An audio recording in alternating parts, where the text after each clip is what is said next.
бир туугандарга кызмат кылуу жолу ушул. Көп хадия бергиле. Мүмкүн болсо хадия кылып, көбүрөөк тамак бергиле. Анан келип сууган өзүңүздүн мындай бир диниңизди көрсөтүңүз. Үй бүлөнөз барган сайын ассаламу алейкум, ва алейкум салам жакшынакай бир мамиле көрсөтүңүз, машалла. Аларды жаман көрбөгүлө. Барып эле мисалы кээ бир намаз окугандар бар. Мындай барып алып эле баарын капыр кыла берет. Баардыгын эле субханалла жанагындай бир такырып өзү эле бейишке кирет, калган баарын тозокко кирчидей кыла берет да. Андай кылбагыла.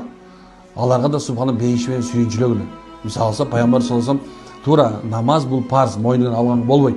Бул жөнүндө сөз кылган жок. Бул намаз парз. Окубасаң күнөөкөр болосуң. Эми карагыла. Ошол эле мезгилде мисалы алса орозо кармас парз, ажылык кылыш парз, зекет кылып бериш парз, иман келтириш парз. Буга сөз кылган жокмун мен. Субханалла, мисалы кээ бир убакыттарда кээ бир адамдар туугандары менен абдан жакшы мамиледе. Балким тууганчылык аны бейишке киргизип коет, кайдан билесиң? Жакшы жагы бар бекен? Бирөө өзүнүн балдарына жакшы мамиле кылат. Бирөө аялдарына жакшы мамиле кылат. Бирөө элдер менен жакшы мамиледе болот. Бирөө садаканы көп берет.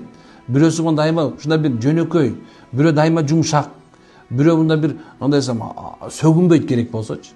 Жакшы амал аны канча даражага жеткенин кайдан билесиң, туурабы? Ошон үчүн туугандарыңарга дайыма жакшы мамиле кылгыла.